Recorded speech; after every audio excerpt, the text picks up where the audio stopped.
We are going to be going on a little break here. We will be back after Labor Day. See you then. Breaking news. Big news out of the NBA today. Dominating the sports world today. News that KD and the Nets have come to a mea culpa, if you will. He'll be staying in Brooklyn. The Lakers are about to get a lot nastier. Woj reporting that the team is finalizing a deal for Patrick Beverley.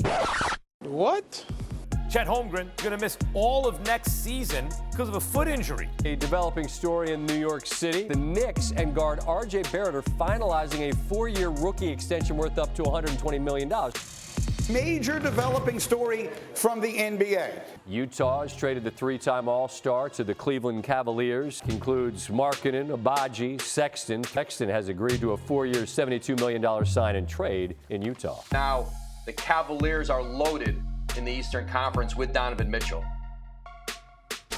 You think a couple things happened while we were away?